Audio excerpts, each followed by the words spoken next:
Hello, NAFI members and flight instructors. This is John Niehaus, Director of Program Development for the National Association of Flight Instructors. And as always, I'd like to welcome you to this episode of the NAFI More Right Rudder podcast for flight instructors on the go.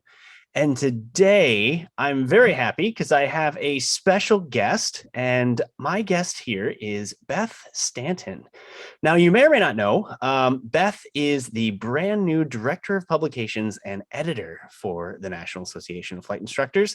She is the brains behind the magazine and so much of the content that NAFI puts out. And I just want you to get to know her, know a little bit about what she's been up to over the last few years, and maybe know what the direction of some of our publications is going to be moving forward. But a little bit about Beth here. I've got some notes. Let's see. She is, of course, the Director of Publications. She is a columnist for EAA Sport Aviation. She is the host, and we're going to have to know a little bit more about this later. The host of Badass Pilot Babes podcast, and she's a competition pilot for aerobatics. Beth, welcome. Thanks, John. Great to be here. Absolutely. So, Beth, let's get to know you a little bit. Tell us a little bit about you, and then we'll kind of go from there. Well, that's a wide-ranging question. Purposeful. Well, I guess I will start with how I became a pilot. It's actually my pilot anniversary or pilot birthday was July 9th. Oh, wow. We're recording this on July 15th. Damn. So it was 11 years that I've been a pilot. So now, thank you. Now, I didn't grow up always wanting to be a pilot. Like aviation and airplanes never even blipped on my radar. It wasn't even a thing. And I woke up one day in like 2009, I think it was, and I thought it would be cool to be a helicopter pilot. I have no idea where this freaking came from. Like, I never even thought, I mean, I love flying on big airplanes and going places, but I didn't even know there was such a thing. I knew that there were like these little airplanes that flew around, but I'd never heard of general aviation, never been in a small airplane. So it was very random. And then I Googled how to become a helicopter pilot. And it said, the Google said that it is very hard and very expensive. So get your fixed wing first. So a friend of mine was a pilot, and it was actually on Friday the 13th. I went for my very first flight ever in a small airplane. And yeah, lucky 13. So then I came back from that flight and I just signed up and I started my flight lessons. So I did it part-time. It took me about a year. And when I passed my check ride, I was still, I mean, obviously I did well enough to, become a certificated pilot, but I was very uncomfortable with the ideas of stalls and spins. And this is a very common theme with pilots. You get this, there's this mystique about, the base to final turn and you will die if you don't, and PARE. And I was just like, oh my God, that, and in case you guys don't remember, that's the checklist for recovering from an inadvertent spin. Hey, John, what does PARE stand for? Power, ailerons, rudder, and elevator. Okay, so I thought to myself, what are the chances if I get into an inadvertent spin or inadvertent uncoordinated situation for the very first time in the traffic pattern at 800 feet, that I would pull out a memorized checklist, which I had never actually practiced before, and have a good outcome. I didn't think that was a very good, I used to do a lot of whitewater kayaking, and I remember how many times, like hundreds of times, it took me to practice my roll, your combat roll. So flip right side up after you flip upside down in a kayak. And so I was just applying that thought process to airplanes. And I'm like, yeah, if they had told me in a kayak, it's like lean forward, sweep your arms, flip your hips, like, yeah, like what are the chances you would actually pull that off, never having actually done it before? So I'm a big believer in muscle memory and practice. So anyway, long story. When I walked out of the airplane back into the FBO where my DPE was signing my certificate, I said to her, where can I get upset recovery training? Ooh. And she said, well, there's this guy up at the Air Park community where I live named Wayne Handley, who does this kind of upset recovery. So I call this guy Wayne. I had no idea who he was. By the way, Wayne Handley is an air show legend, but I did not know this. When I called him, and I call him up and I start grilling him about his credentials. Like, hey, Wayne, how many hours do you have? Are you a CFI? Blah, blah, blah. Like, the guy is literally a living legend of aerobatics. So anyway, after I learned this, I was quite abashed. But anyway, 3 weeks after my check ride, I'm up with Wayne in his extra 300. Oh my Which, gosh. by the way, is not the trainer aerobatic aircraft, as you guys know. So, and it was so much freaking fun. What I was afraid of was actually the most fun I ever had in my life. And I'm like, oh my God, this is so awesome. So then the next month I went back. And then the month after that, I went back. And then that's when he said, you need to stop spending all your money with me and go do something responsible, like go get your instrument rating or something. So of course, what I did was I went and joined the International Aerobatic Club because, if I want to do aerobatics, let me hang around the people who are doing aerobatics. So first off, I did not even know there was such a thing as competition aerobatics. Like, I'd never been to an air show. I knew that there were these things where people flew like loop-de-loops, and like I heard the term barnstormers, but I'd never been to an air show, and competition aerobatics. I mean, come on, what the? So anyway, I inadvertently got sucked into the world of competition aerobatics for the next 8 years. So yeah. So, and then it's really funny because people are always like, so, okay, so I started in the extra. That's like, the Lamborghini, right? So then I actually went, my coach had a pits S2B. So then I went and I started flying the pits. And then he's like, you really need to learn in the decathlon, because that is the trainer aerobatic aircraft. Because, the pits and the extra kind of do stuff for you. Like the pits has a 360 degree per second roll rate. The decathlon has a 90 degree per second roll rate. So it takes it's like 4 seconds. So if you can keep a decathlon, precise, like that, it takes some, a lot of muscle to do that. So I always used to chuckle that I said, when people would say, what do I fly? And I'm like, oh, well, I transitioned from the extra to the pits to the decathlon. And they would always get a very quizzical look on their face. You did it backwards. Yeah, it was the other way. So anyway, so here I was flying competition aerobatics. And by the way, this is pertinent to like why I'm here as NAFI's new director of publications, by the way, just in case you're wondering. No, this is great. So I'm an English major. I majored in English, and everybody's always made fun of me because, do you know that joke? What does an English major say at work? You want fries with that? Oh gosh. Oh, that Oh, hurts. you want some aloe to go with that burn? I'm not even an English major, and that hurts. Yeah. So, anyway, so I've always written my whole life. I'm a writer. And, I've done some travel writing, I've done some, projects, but I never, had a dedicated writing practice. And aviation gave me something to write about. And being in this rarefied world of competition aerobatics, it is like such a random like universe to inhabit. Like hardly anybody does it. And there's like 400, I think in the United States, there's like 400 competition aerobatic pilots.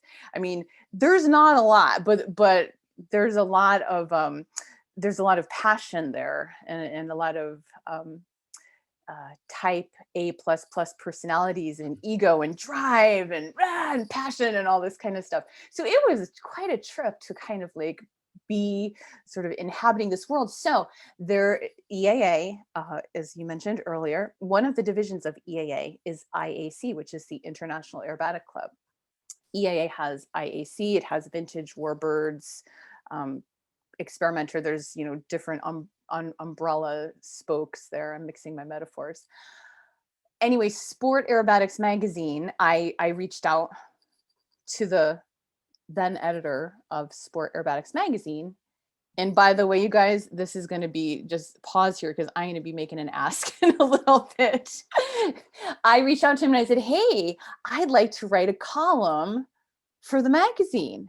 And they're like, okay, sure. Because, they're always looking for content, kind of like how we are here at NAFI looking for content for our magazine.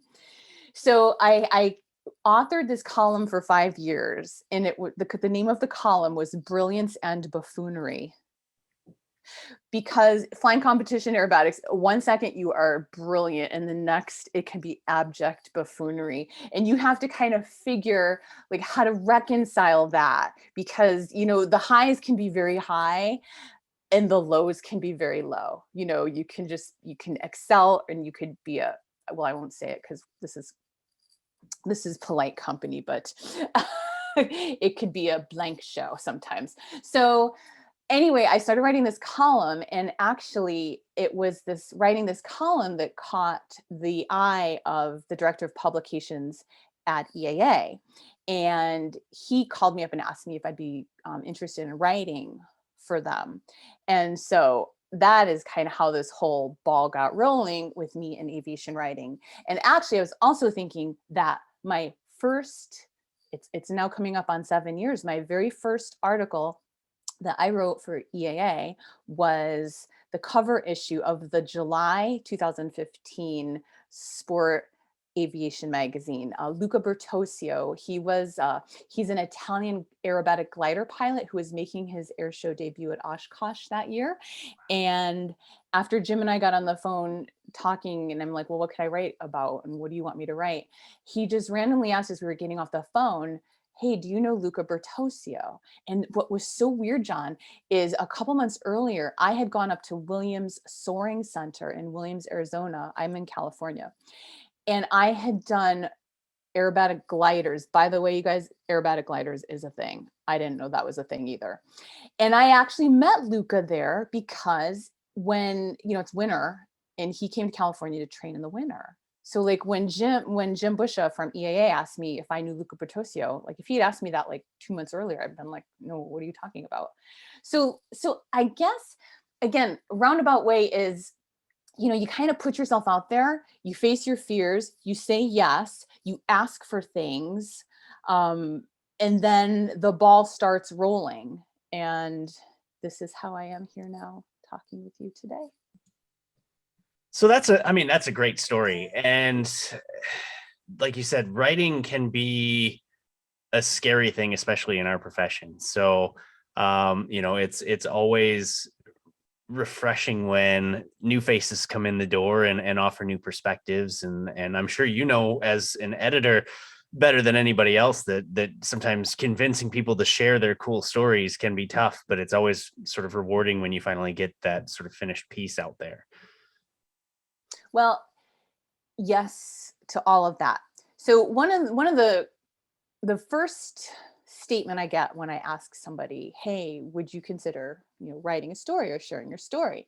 Almost 100% the first statement is, oh, I can't write. Mm-hmm. That's like the first thing people say. And I don't buy that. I don't believe it.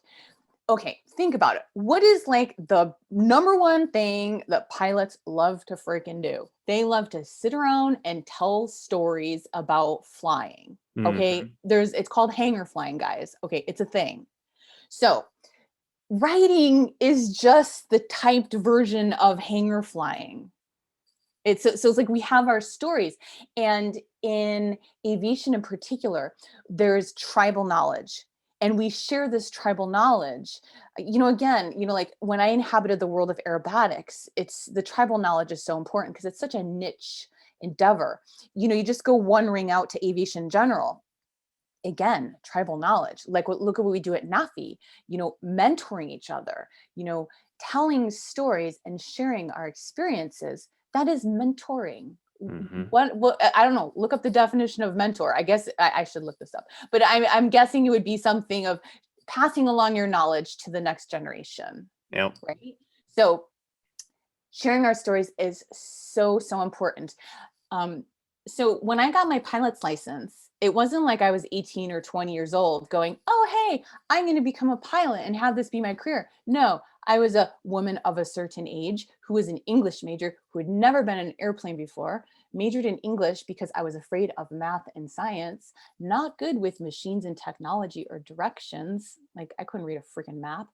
So here, when I got my pilot's license, it was all the things I thought I couldn't do. Like I never did, like, and good thing I didn't know what I was in for, because I think, John, if I knew, I wouldn't have started. I full disclosure, I've said this before. So when I got my pilot's license, I was like, holy crap, if I can do this, I can do anything. Like, honest. And so it's been this pivotal turning point in my life when I'm realized if there's something that's so incredibly difficult, but you do it and you're like, oh my God, like I could do anything. And so I think sharing that story, like I've been beating the drum of that story for the last decade, and mainly to women's audiences, because I think, as we all know, guys, and gals, 93% of you are guys and 7% of you are gals. That's the statistics of the ratio of male to female aviators. So it is a male dominated field. And so if you can get that story out, we can, so this is just my personal story and I'm sharing it with you, and it can help people, our stories can help maybe motivate people or inspire them or galvanize them, or give them some hope, or you can be a resource of information or anything like that. So I think sharing our stories is so important. And I would say to anybody who claims they're not a writer, I would say, think again. You have information to share, and writing is just one way of sharing it. Mm-hmm. It's funny. I love these conversations because we can have a lot of different points sort of interwebbed into the conversation. And one of the things that I want to touch on that you said that I really like is just how empowering becoming a pilot can be. The age-old joke about pilots is, how do you know if somebody's a pilot? Well, the joke is that they'll tell you. So we don't, as a community, don't necessarily suffer in a lot of cases from low self-esteem because we have accomplished this thing, right? You talked about how it made you feel that you could conquer, the highest mountain, the tallest tower, and the largest obstacle.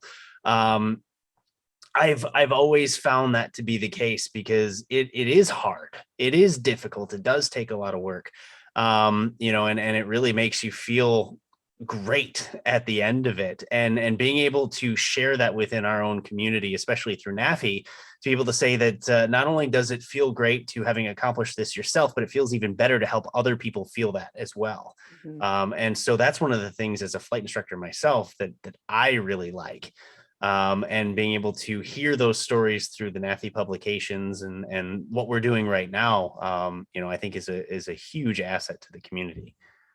At the end of the day, humans are storytelling creatures. I mean, that's how we get our information to the next generation, is by sharing our stories. So they can be, and if you look at NAFI Mentor magazine or any aviation magazine, it's a mix. It's a mix of how-tos. It's tips and techniques. It's overcoming adversity. So the stories can take so many forms. Mm-hmm. And so for people to say, well, I don't know how to write, or I don't have a story. It's like, no, you do. So here's my ask. Here's my pitch. Thank you, John, for getting this all like set up for me right now. So all you NAFI members who are listening to this podcast right now, I invite you to consider thinking about what you are most passionate about, because everybody has their thing that we're not all experts in everything, and so, but we have things that we're passionate about, and you don't even have to be an expert in the thing that you're passionate about. You could maybe have just scratched the surface of the thing you're passionate about, but you still have value to share with people. So I invite you to consider putting that down on paper, or I shall say, typing it into a Word doc, and sharing it with NAFI members.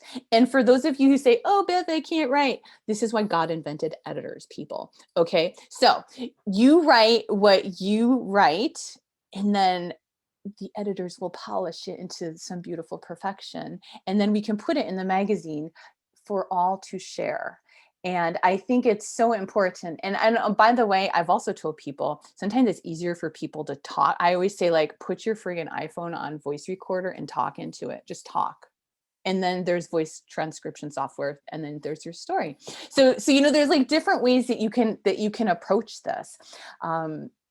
So at NAFI, we rely on NAFI members for content for our magazine. And what is so important is that we provide content that is of value and that is compelling and pertinent to NAFI members. And so right now, I reach out to my colleagues and friends in the industry and I say, hey, what tell me. And I don't mean to be like negative about it, but sometimes I'll say, like, well, what's your pet peeve? What do you wish people knew? What do you wish you knew when you were getting started out? What do you think could be better in the industry? And it's super interesting. I when I reach out to people, I get into like these hour-long conversations, and I furiously am taking notes.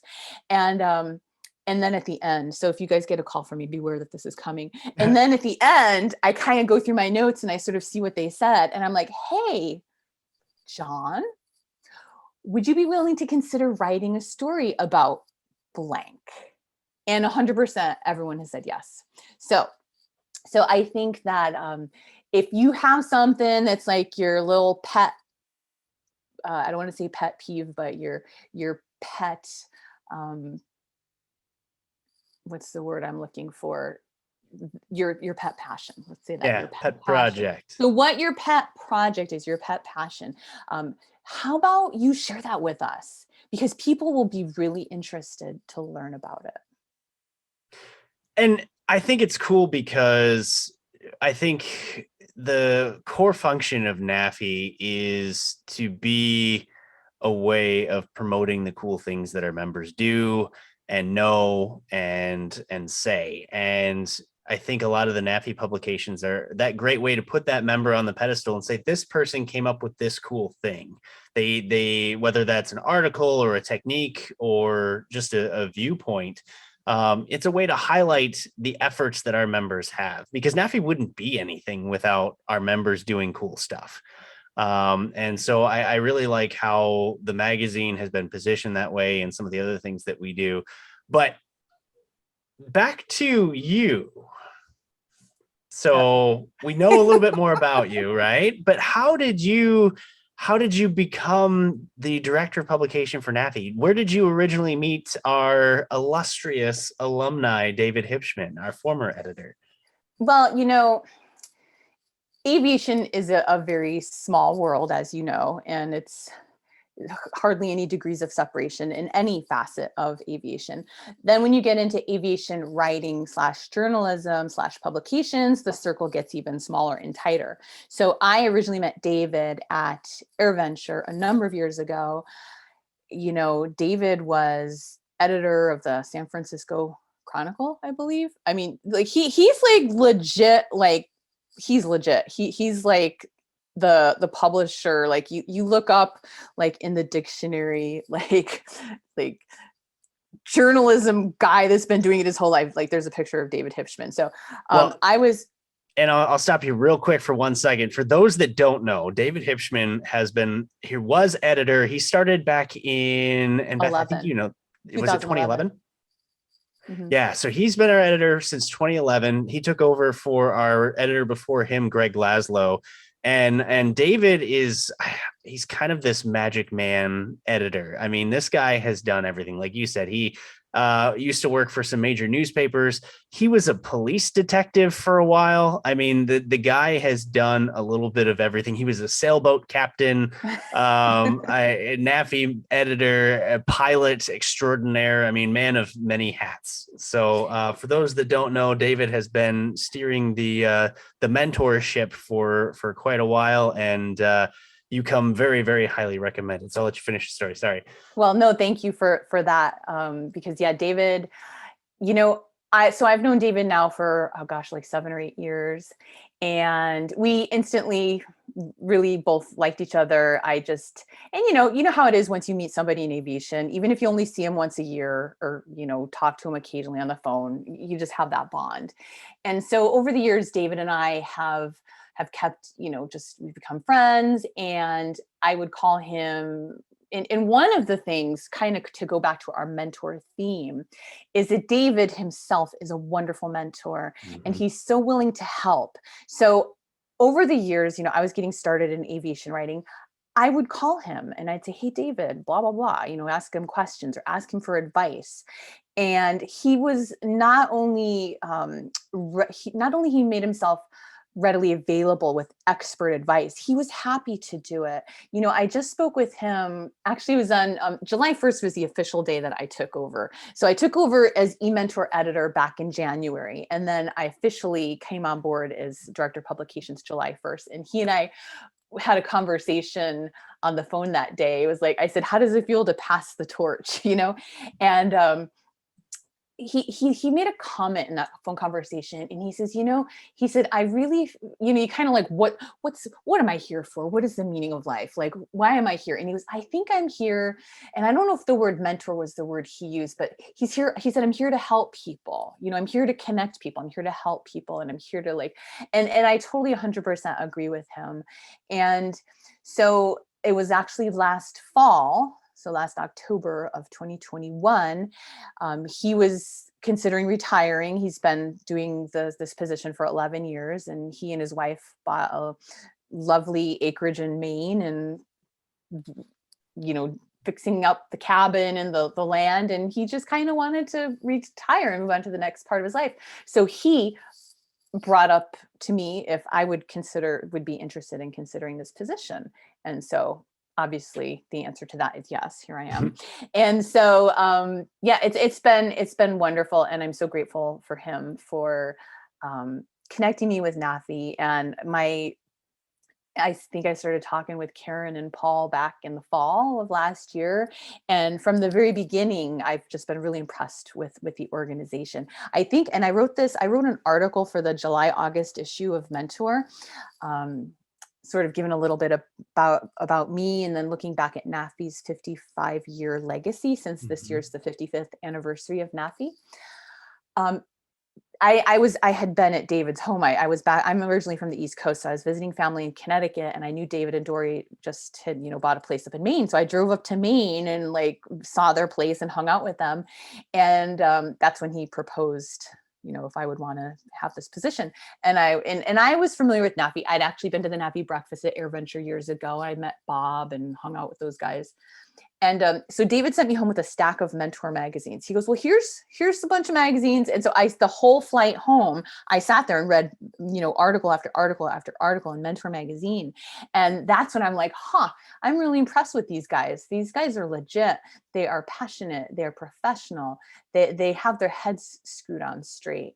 And to be honest with you, looking at Mentor magazine sort of solidified that I would be honored and to be affiliated with these folks.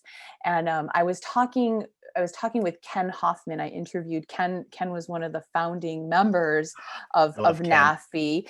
So when I wrote this article for Mentor magazine, and speaking with Ken, just when he and Jack Eggspuler, back in it was actually the early 60s, kind of when they came up with the idea. It didn't actually happen until 1967. But, having this professional organization of flight instructors, to have sort of that badge of accreditation, or having like the AMA, the American Medical Association, you can say, I'm a member of the AMA. It gives you some cred. It's legit. And, Ken said in the beginning, we didn't really have much to offer except for the sort of the accreditation. He goes, but over the last 5+ decades, obviously this podcast is one of the features of education and enlightenment that we can offer to NAFI members. And Ken even said, he says, I've said this for years. I think Mentor magazine is the best brochure for NAFI. He goes, because it lays out what the organization is about. It has, and I thought to myself, yeah, he's right. Because when I sat there and read that stack of Mentor magazines on the plane on the way back, he's 100% correct. Just reading that magazine gave me an idea of what this organization is about. It spoke to the passion that is behind the membership and behind the officers and the board. And I'm just really happy to be here. I will say, and full disclosure, everybody, I am not a flight instructor yet, but I have had lots of flight instructors. 12 to be exact, through lots of different training I've done. But one of the things I'm most, actually, I will say shocked at, so I'm just going to put this out here to the world because maybe somebody wants to write about this. After you get your CFI rating, you just get thrown out into the world and be like, hey guys, go be a flight instructor now. And it seems like a lot of people are like, oh my gosh, what do I do? So I think that that's a very interesting dynamic, that is kind of what happens.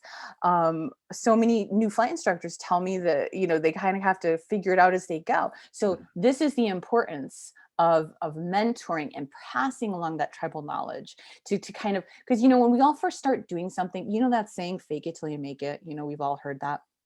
Now, granted, that's in air quotes, because obviously if you're a flight instructor, you can't fake it. You need to know what you're doing.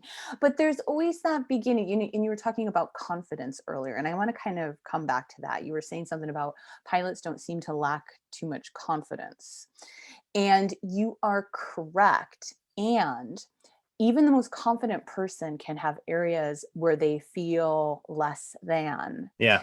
Maybe it's like, I'm not a good writer. Or I don't know what I'm doing with this student. So as accomplished as we all are, and as confident as we all have our weak spots. We all have our blind spots.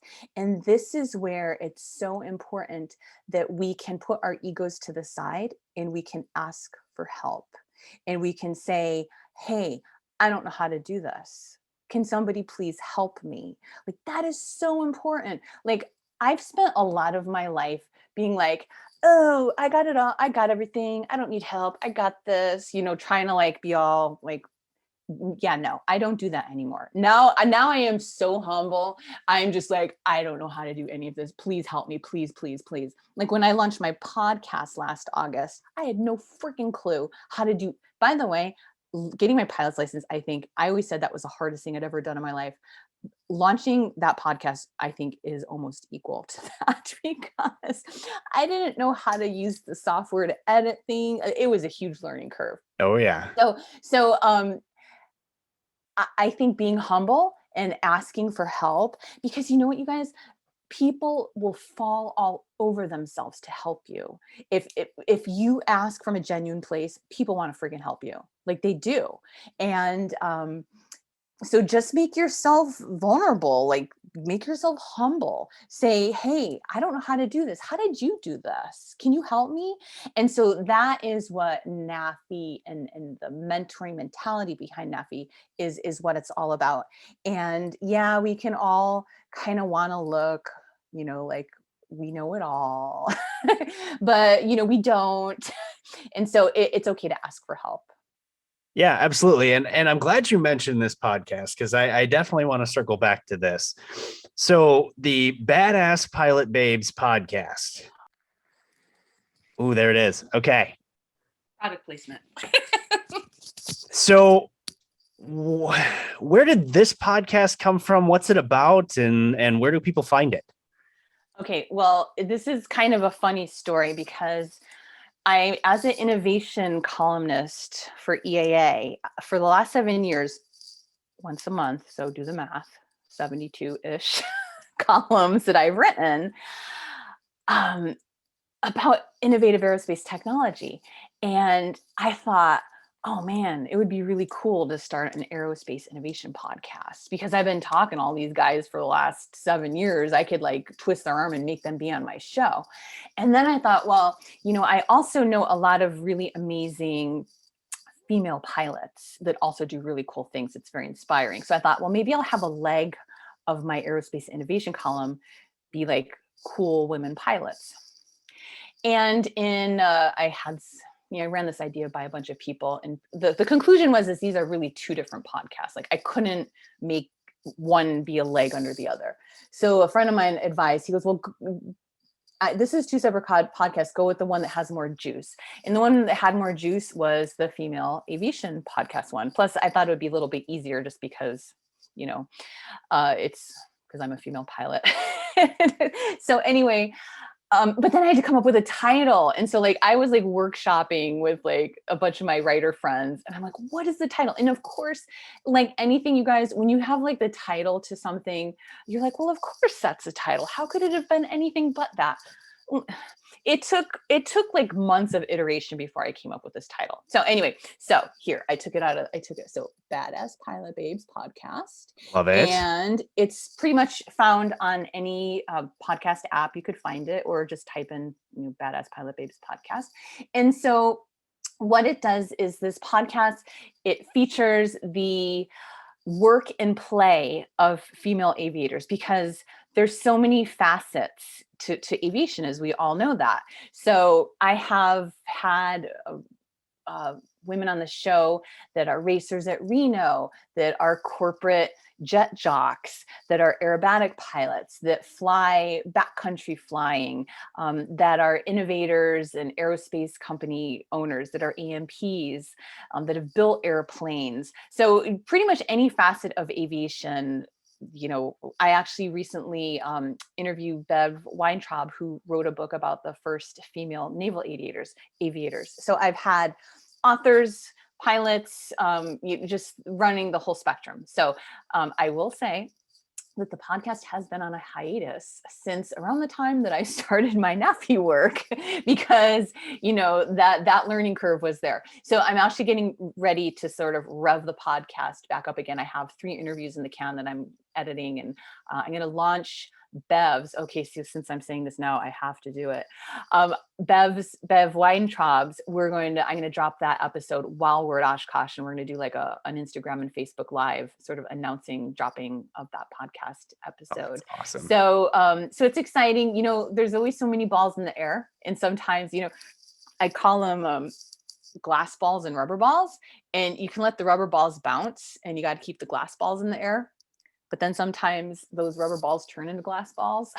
So I feel like I've been able to let the podcast bounce for a bit, since I learned how to, become director of publications and editor of NAFI. And now I'm ready to kind of pick up that ball and start bouncing it again. That's cool. That's really cool. And when it is sort of running full steam, how often do you normally release episodes? 2 episodes a month.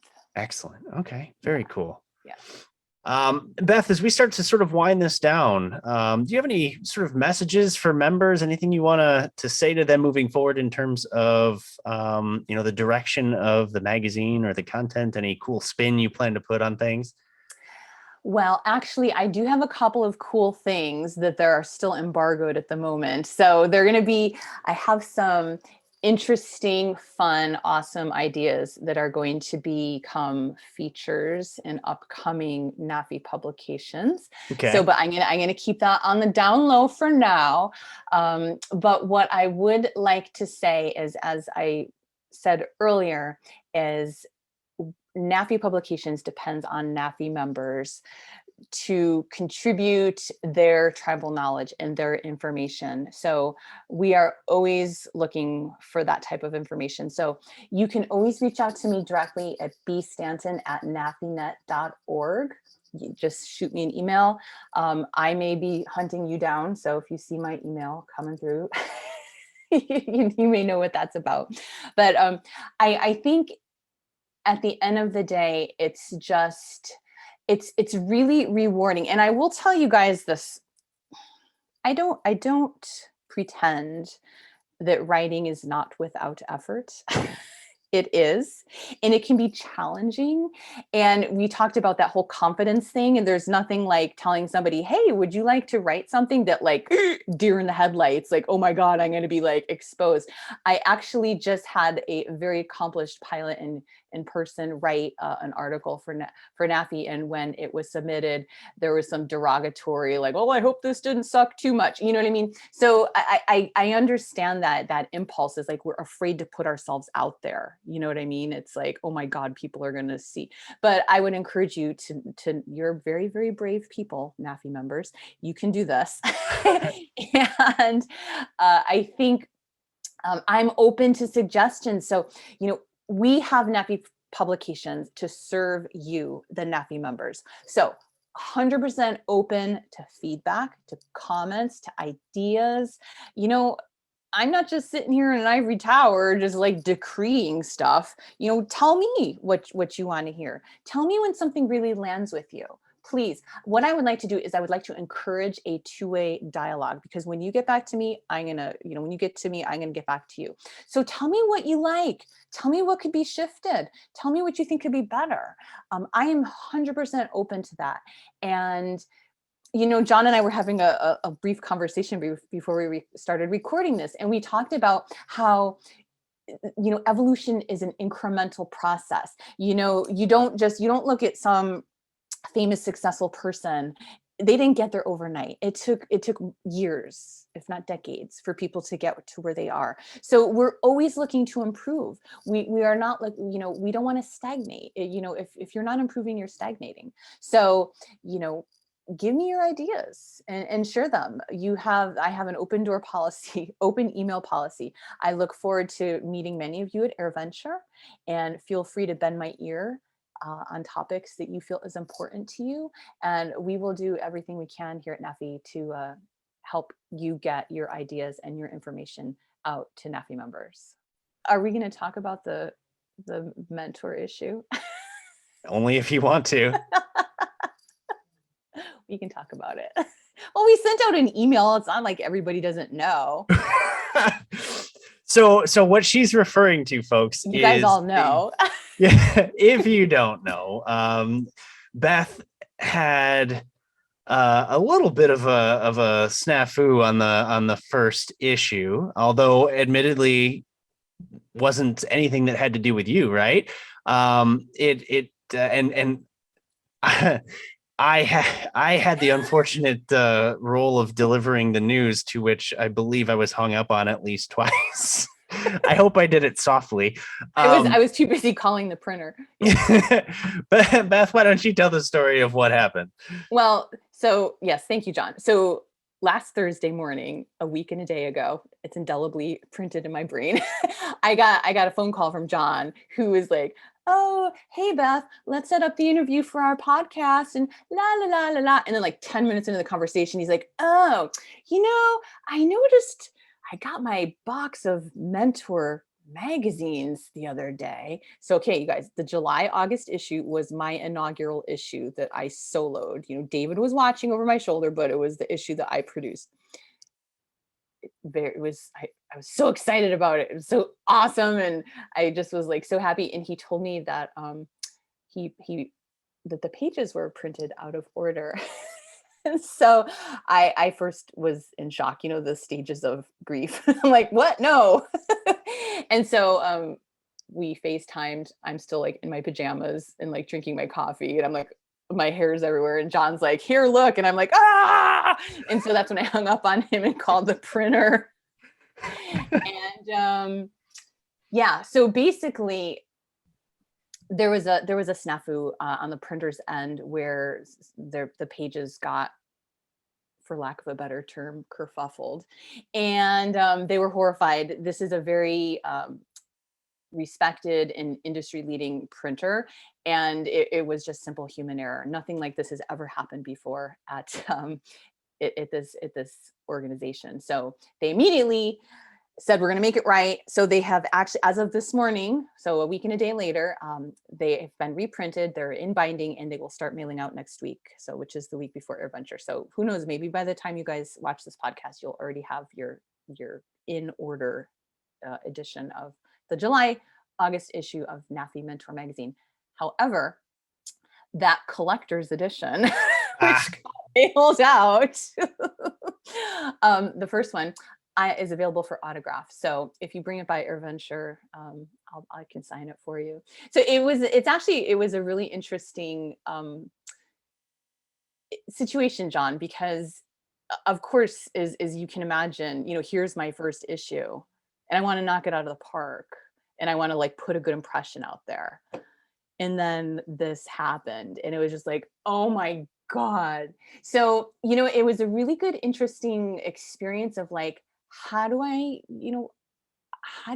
you make it right? You reach out. So I think like this whole experience actually kind of turned out like bank error in your favor because now people really know about me and you know what I mean? And just sort of like being able to, as pilots in command, we are responsible for, aviate, navigate, communicate.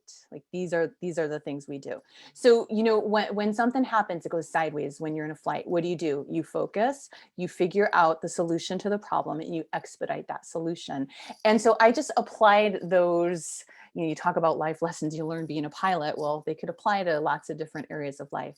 So I figured out, okay, this is what happened. What do we need to do to fix this? And just be very methodical about it and communicate. We communicated to the NAFI members the very, I think it was later that afternoon, actually, Thursday afternoon. Very fast. We sent out an email to the membership. So within like 8 hours of you told me at 8 a.m. The email went out at 4 p.m. So within 8 hours, it was like we figured out what happened. We had a solution to the problem and we let people know what happened.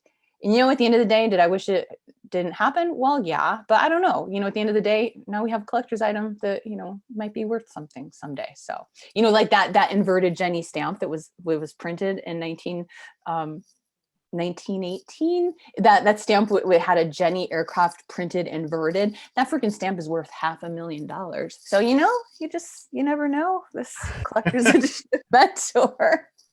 So I guess, you just make lemonade out of the lemons. It's funny because you can learn a lot about people through adversity, right? That's what the old saying goes. And I don't think there was a moment there where, what am I trying to say? I think you handled it perfectly. And if for anybody who is wondering about like, oh, we're still getting to know Beth. I wonder what she's going to do. I wonder how she's going to be. And then just boom, wow, this happens. and you nailed it. I mean, your message to the membership was serious. It was earnest. And then, of course, you put in the end the whole, it's a collector's item thing. And frankly, I have a box of 30 of them. So make sure you bring a couple Sharpies because I will also be at AirVenture and I'll bring them with me. But you handled it with grace. And I think it turned out as well as it could have. And now we've got an interesting story, which is what we've been talking about this entire podcast. Yeah. And thank you so much for saying that, John. I appreciate that. And yeah, it's sort of like travel writing. It's like I got on my plane, got to my place, had a great time, came home. Like that doesn't make the interesting stories. Right. Sometimes it's not like we wish adversity on ourselves or others, but like we learn from other people's experiences. So like somebody has a hardship or a difficulty and they tell their story of how they overcame it. And who knows, maybe at some point, if you find yourself in a difficult situation, you can sort of fall back on that is a little bit of support. So thank you. Yeah, absolutely. Well, with that, Beth, I appreciate your time today. Thanks for sharing your story. Thanks for joining the team. We have such an amazing team here, and you're fitting in amazingly. And I'm excited to see where all of this goes, and we'll do it all together with us and with the NAFI members themselves. As I mentioned, I will also be at AirVenture this year. So for those that are listening to this, stop by the NAFI tent either Wednesday or Thursday. I'd love to say hi and have a quick chat. If you haven't subscribed to the podcast, please do. You can find us anywhere you listen to podcasts. Make sure you hit the little subscribe button. And also, if you're watching the video, do the same thing on YouTube. It helps us out. We really appreciate that. Once again, thanks for joining us.